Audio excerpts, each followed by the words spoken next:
안녕하세요. 어중이 떠중입니다. 지난번에 이어서 오늘도 일본의 고분 시대에 대해서 이야기를 해보도록 하겠습니다. 고구려와의 전투에서 패배하고 중국과의 교류를 활발히 했다는 일본의 다섯 왕.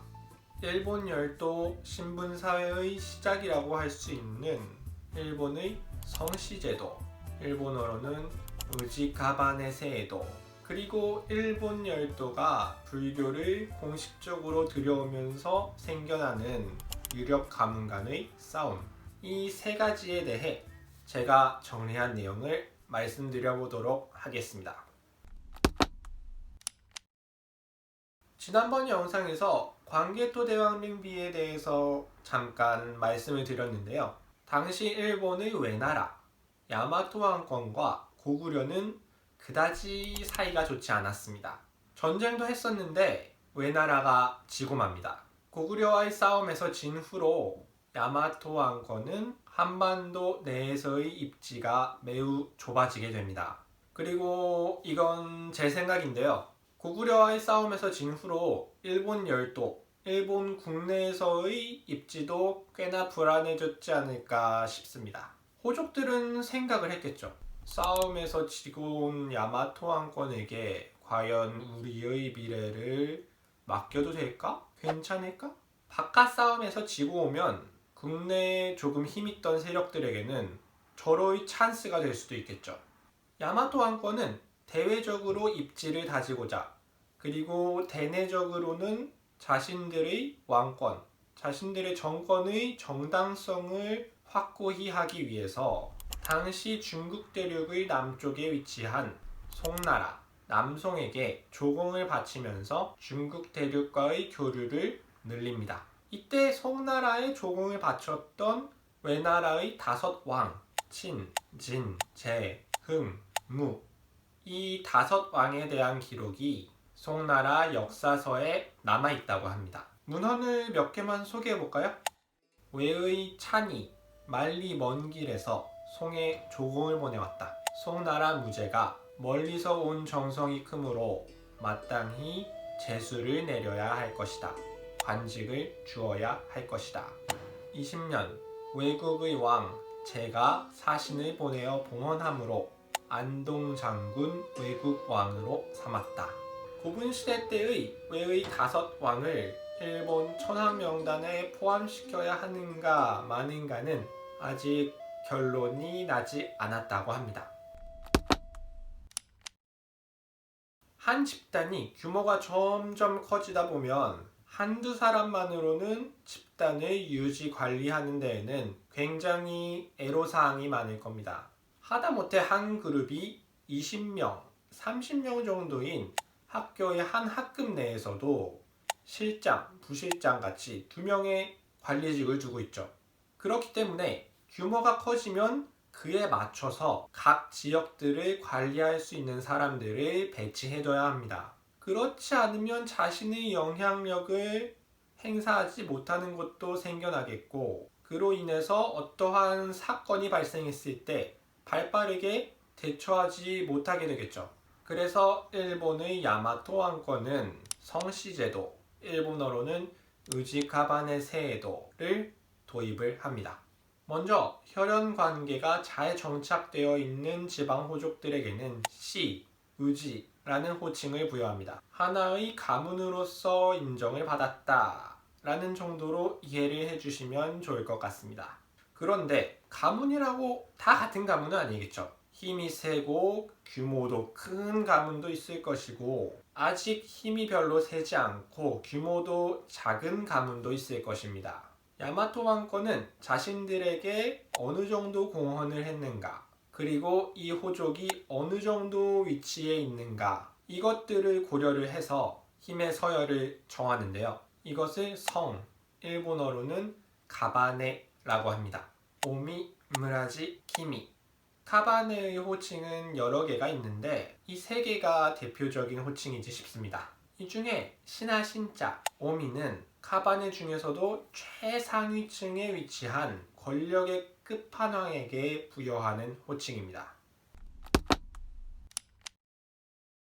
고분 시대 때 외나라의 야마토 왕권은 자신들과 친한 백제에게서 불교를 공식적으로 들여옵니다.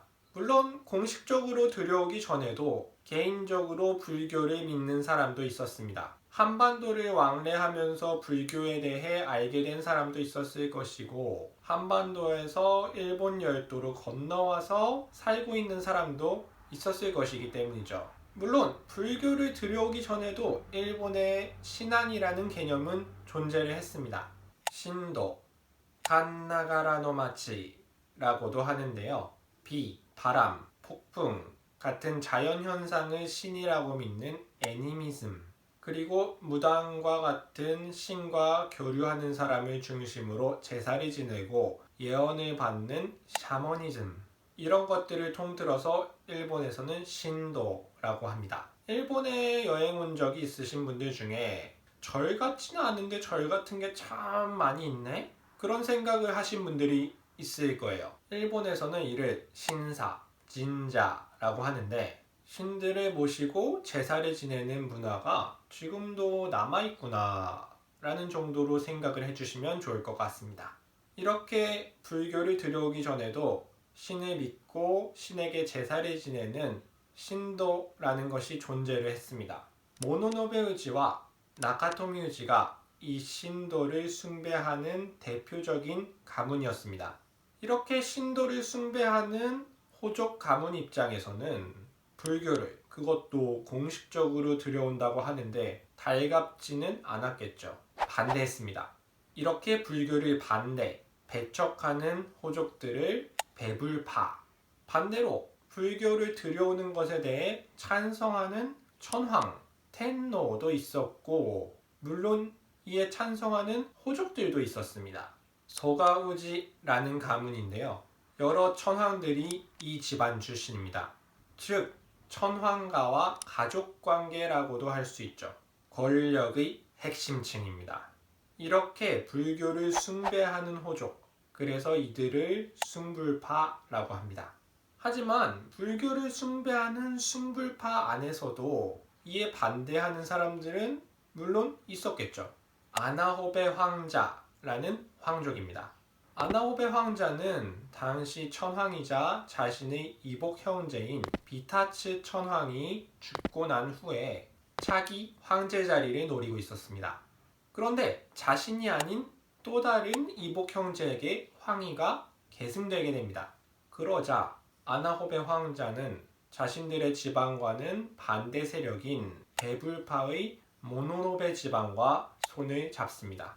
때마침이라고 해야 할지, 당시 황위에 올라있던 이복 형제 요메 텐노는 천연두에 걸려서 즉위한 지 2년 만에 세상을 떠나게 됩니다.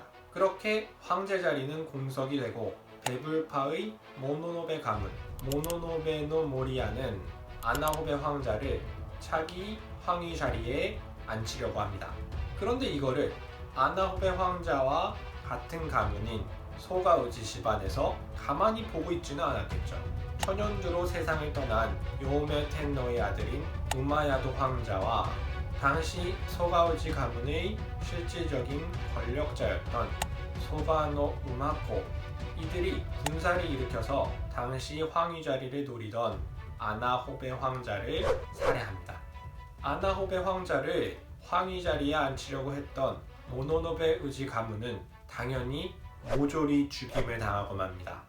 반면 이 거사를 일으키는 데 함께했던 또 다른 황족인 세츠세베 황자는 차기 황위 후보로 추천을 받아서 천황 자리에 앉게 됩니다. 이렇게 보면 천황은 말만 천황이지 진짜 힘 있는 사람은 따로 있었던 것 같죠? 아무튼 이렇게 반대파인 배불파는 모조리 죽임을 당하고, 이로써 숭불파와 배불파의 싸움은 배불파의 완벽한 승리로 막을 내리게 됩니다. 오늘 영상은 여기까지입니다. 다음에 더 좋은 영상으로 찾아뵙도록 하겠습니다. 고맙습니다.